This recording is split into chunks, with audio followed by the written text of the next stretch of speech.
Sa wakas ay nakapagpaalam na rin ako sa isang manager ko na siyang tagagawa ng mga schedule. Yan, nagpaalam na ako sa kanya kaninang umaga. Sabi ko, this is the best time. Alam ko hindi pa naman ako nakapag-register sa school. Pero ito na yung time para masabi ko sa kanya kahit hindi pa ako nakapag-register. Mainit na ngayon. Kasi kailan ko pa sasabihin yun, total next week na naman yung registration ko. So might as well. Alam ko ang pasukan is sa 21 pa. Sabi ko nga nag-aalangan pa ako na baka ako ay hindi payagan. Sa isip ko ay baka hindi papayag yun kasi ang inaplayan ko is ganito ganyan. Ganitong oras, dapat available ka sa lahat ng oras. Yun ang inaplayan ko. Pero nangyari ngayon ay hindi. Dahil syempre wala na siya magagawa. Tapos sa isip ko pa, ang plano ko, kung hindi siya pumayag, edi huwag siyang pumayag. Edi ang gagawin ko or mangyayari is, mag-a-apply ako ng ibang trabaho at ang naisip kong trabaho ay sa ospital uli. Pero yung ibang posisyon, yung, tawag dito, yung supply technician ang naiisip kong applyan. Pero pumayag naman siya, pinag-fill up niya lang ako ng panibagong form na nagsasabi ng panibagong oras ng schedule na kailangan kong pasukan. At ang pinilapan ko is hanggang alas 8 to hanggang alas 4 kasi sabi ko hindi ako pwede ng hanggang mag alas 5 kasi nga yun ang pasok ko. Tapos sabi niya, how about like can you like do it anytime in the morning, like any like early or whatever. At sabi ko sa kanya, pwede naman sa umaga, kahit anong oras niyo akong lagay. Basta wag lang lalampas ng hanggang alas 4 nga. Kasi nga, syempre papasok pa ako, magdadrive pa ako pumunta sa school, di ba? So yun, pumayag siya. And nilagay ko doon is maybe hanggang June, kasi yun yung first semester. Hindi ko alam kung kailan yung second semester. Yes, kasi yun pa lang ang aking schedule na ibinigay sa akin is from January to May. Yun pa lang ang schedule na meron ako. Tuloy na talaga itong pangyayaring ito. And then another thing is, yung anak ko wala pa ring trabaho. Pero sabi ko sa kanya, isuko mo na yung iyong pinag-aralan na yan at magpalit ka na lang ng career. Ayun, nagpalit kami. Pero hindi mo naman totally susuko yan at hindi naman totally na wasted pa rin yan. Magagamit mo pa rin yan, sabi ko sa kanya.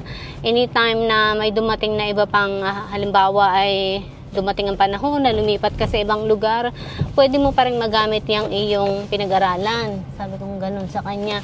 Pero make sure i-update mo yung iyong lisensya, yung license mo. Sabi kong ganyan. I-renew mo bago mag-expired para hindi ka na umulit-uli ng sa simula. Ayun, nakinig naman siya, magre-renew siya pa rin. Tapos, sabi ko, pasukan mo na lang muna yung ibang trabaho na available. So yun, nag-apply siya kagabi sa ospital. Meron siyang nahanap at ang na-applyan niya is EKG technician. Ewan ko kung matatanggap siya doon. Sana matanggap siya doon. Tinawagan na siya dati doon for interview. Ito namang loko dahil nga nasahan niya yung trabaho niya. Nakakala niya makakakuha siya agad ng trabaho. Kaya inignore niya yung tawag. Hindi niya sineryoso yung sagot. Tinanong siya kung kailan gusto magpa-interview. Sabi, kung kailan gusto interviewin. Ang sagot ng anak ko, ha? Hindi ko alam. Sabi ko, oh my God, hindi ka dapat nasagot ng ganyan. Pag i-interviewin, hindi mo dapat sasagutin na hindi mo alam kung kailan ka magpapa-interview. Ang sagot is anytime. Pwede ngayon. Kahit kailan. Yun ang isasagot mo. Hindi mo alam. So, parang yung HR, sabi niya, ha? Narinig ko sa kabilang linya yung ganun. Tapos yun, pinatay na siya ng telepono. Sabi ko, oh my God, you blew it all away. Sabi ko sa kanyang ganun. Sabi ko, bahala ka. Hindi ka matatanggap niyan. Ewan ko ngayon sa pangalawang pagkakataon, hindi ko alam kung yun pa rin ba yung HR na umano'y sa kanya. Tumawag sa kanya nung nakaraan. Nag-apply uli siya Sana. Nag-open uli yun ng EKG technician. Nung pangalawang hanap niya, nag-a-apply na uli siya at gusto niyang balikan yun. Wala na kasi ibig sabihin, ganun kabilis na nakahanap sila na napuno yung job application. Kaya ibig sabihin, hindi na available. Wala na, nag-close na. Tapos ngayon, nagbukas uli sa iba namang department. So sabi ko, sige, applyan mo uli. Habi pa niya nung una. Hindi na ako matatanggap dyan kasi nga, di ba, tinurn down ko na yung una. Sabi ko, hindi mo alam, malaki ang ospital, applyan mo uli. Sabi kong ganyan.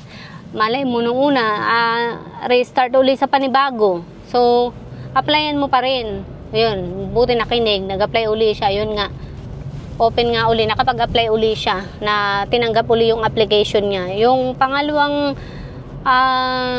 try-in niya noon na magpasa uli ng panibagong application, hindi siya parang pinaburan, parang ayaw kasi hindi na pwede. Pero sabi ko sa kanya, magre-restart yan. Kapag ayaw kang pag-fill up in this time, subukan muli sa susunod na mga ilang araw, ilang linggo, ilang buwan at magre-restart uli yan. So yun, nag-restart nga uli at nag-open nga uli yung application. Kaya, tinanggap yung application niya. Hopefully matanggap siya sa trabaho. Kasi na-stress na rin siya kasi nga wala siyang mahanap na trabaho. Ang tagal na niya naghahanap. Sobrang tagal na. Simula nang bumalik siya dito nung August pa. September, October, November, December na ngayon, halos wala pa rin siyang makuhang trabaho. Kaya sabi ko, wala na tayong ibang chance, wala na tayong ibang options, kundi ang magpalit ka ng ibang career. Sabi ko sa kanyang ganun. At least ito, pag-aralin ka man uli nila, at least, okay lang, you know. Kung iniisip mo na dead-end job yan, hindi yan dead-end job. Sabi ko sa kanyang ganun. Nag-aalala siya na baka, dead-end, ayaw na naman niya mag-aaral. Sabi ko sa kanya, dito sa Amerika, talagang mag-aaral ka uli. Kahit ano pa yung, halimbawa, magpalit ka ng posisyon, magpalit ka ng ibang ano sa buhay, mag-aaral ka talaga. Wala ka talagang ibang kalulusutan, kundi yun lang. Kung kinakailangan mag-aaral ka uli. Hindi naman, ang kinakatakot kasi niya is mag-aaral na naman, magsisimula na namang muli, tapos ulit na naman, ganito na naman, masasayang na naman yung panahon at mga oras ko. Matanda na ako noon pag nangyari yun. Sabi ko, my God, hindi ka ganun katanda. Bata-bata mo pa 19 ka pa lang. Sabi ko sa kanyang ganun. Ang dami mo pang panahon at oras. Baka daw sabi niya, baka tsugi na ako noon, ganito ganyan, bago pa man ako magkaroon ng trabaho. Sabi ko, my God, you're exaggerating. Sabi ko sa kanyang ganun. Hindi mangyayari sa iyo yun at ang bata mo pa, ang dami mo pang opportunities, ang dami mo pang mga panahon at oras para magsimula. Sabi ko sa kanyang ganun. Kaya, yun, applyan mo yan. So, yan, nag-apply nga siya and hopefully, tawagan siya. Hindi siya tinawagan ngayon, so baka next week, sana tawagan siya next week uli. Yun, at sana'y matanggap siya. Ay, dahil sabi ko sa kanya, kailangan mo nang magkaroon ng ng trabaho, 'di ba? Para magkaroon ka ng experience kasi syempre hindi ka naman magkaka-experience kung nasa bahay ka lamang, kung anong trabaho maging mo yung sa trabaho, sa bahay. Anong experience ilalagay mo sa bahay? Hindi naman pwede yun kasi job description yung kailangan maging experience mo, 'di ba? Yun. Ay, ayun, sana yun nga, sabi ko sa kanya, kapag ganyang hindi ka magkaroon ng trabaho sa pinag-aralan mo, minsan talagang ganun talagang papasukin mo kung ano yung nasa harapan mo yun yung available na nasa harapan mo, yun ang kukunin mo, yun yung kailangan mong gawin. Wala tayong ibang choice, diba? Kasi ganun talagang buhay, sabi ko sa kanya. Minsan yung ini-expect natin, nakala natin magiging atin, hindi. Kaysa magmukmuk ka dito sa bahay, ma-stress, saka hintay ng trabaho, mukhang hindi ka natatawagan talaga. Kasi nag-apply na siya sa ibang area, wala pa rin nangyari. Nag-apply na siya dun sa Abilene na almost 3 hours ang layo, wala pa rin. Kasi sabi ko sa kanya, minsan kasi nasa wrong time and wrong place ka, kaya nangyayari sa'yo yung ganyan. So, nagkataon na yung trabaho mong yan is ganyan nga. Ito yung nangyari sa'yo. At hindi lang naman ikaw or sa'yo nangyayari sa'yo yan. Kasi pinagdaanan ko rin yan noon. 3 months, di naman ako nag-apply. Nung lumipat ako dito, 3 buwan bago ako nakahanap ng trabaho. Ang dami ko rin in-applyan. Wala talagang tumatawag. Ganun ka tagal maghanap ng trabaho dito. Hindi kagaya nung nandun ako sa area namin dati na pagka-apply ko nung gabi or hapon, kinabukasan, tinawagan agad ako for interview. May trabaho na agad ako kinabukasan. Ganun kabilis. Kasi sa talagang, sa opportunities, sa trabaho. Kung talagang hiring sila, at talagang kailangan nila, talagang ma-hire ka agad. Kung hindi, ay hindi. Yun. At kung walang masyadong maraming kakompetensya, kasi marami din ang nag-a-apply minsan. Tapos may mga mas higit pa sa kanya, kumbaga. Sabi ko, hindi mo kasalanan kung hindi ka makahanap ng trabaho kasi ginawa mo na lahat ng paraan eh. Ang dami mo nang ginawa, halos ang dami na niyang in-applyan na trabaho. Pero talagang hindi siya magkaroon ng trabaho. Kaya sabi ko, kaysa mag-stress ka, is huwag na nating i-pursue yung bagay na hindi natin mahabol. Sabi ko sa kanyang ganun. Maghanap tayo ng trabaho na kung ano yung in demand at kung ano yung available dito sa area na ito. So, yun ang ibinigay ko sa kanya. Ito ang available ngayon. Ito ang in demand. Sa trabaho natin, dito sa area natin is healthcare ang pinakang in demand dito sa area natin. So, dun ka pupunta sa kung saan in demand. Yun. In demand din naman yung kanya kaso nagkataon lang na talagang anong tawag dito? Halos fully book na siguro at masyado ng maraming yung ganung yung trabaho niya. Yun. Pero yung kagaya ng healthcare, sabi ko yan, hindi talaga nauubusan. Talagang parating may available na trabaho. Yun. Kaya sabi ko, yan ang applyan mo. Ayun, sabi niya, ayaw niyang mag-patient care tech, ayaw niya mag-CNA, ayaw niya mag-caregiver, ayaw niyang mag-phlebotomy, kasi takot siya sa anesthesia, takot siya magturok. Kaya ayaw niya nun. Sabi ko, kaya nga pinag-aaralan eh, ayaw niya ng mga ganun. Sabi ko, anong gusto mong gawin? So, ito ang iniano ko sa kanya. Kung ano yung kaya niyang gawin. Ito na nga, yung AKG. Ang kagandahan is, pag-aaralin naman siya. At least may bayad yung pag-aaral niya, kumbaga. Yun. Tapos, sagot ng hospital yung pag-aaral niya.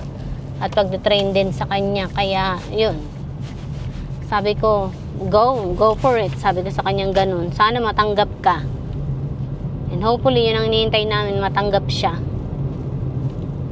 And sabi ko nga, hindi pa siya tinatawagan kasi kahapon pa lang naman siya nag-apply. So, it depends kasi.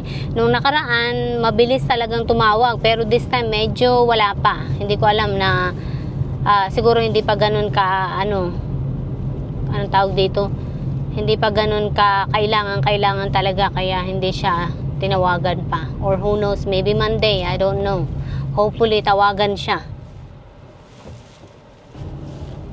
Sabi niya, kaya daw naman niya yung trabaho kasi pinabasa ko sa kanya yung description. Ayan, sabi ko, sa palagay mo, makakaya mo yung trabaho na yan? Makikipag-interact ka sa mga patient. Ano, okay lang ba? Sa hindi ako magpupunas ng puwet ng iba. Sabi ko, wala namang masama sa pagpupunas ng puwet ng iba. Pero sabi niya, hindi rin naman kasi yun ang problema ko. Baka mamaya maka-encounter ako ng kagaya ng mga na-encounter mo, yung mga mean na tao, ayoko ng ganun. Sabi niya ganun. Kasi naikwento ko sa kanya na marami akong mga na-encounter na mga mean na tao talaga. Yun.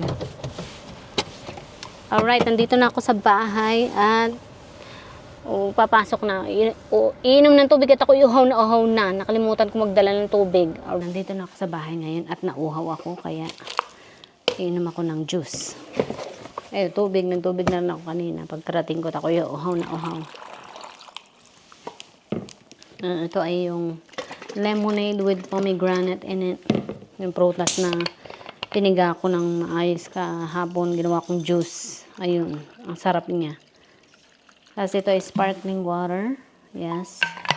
Gusto ko may sparkling water sa inumin ko.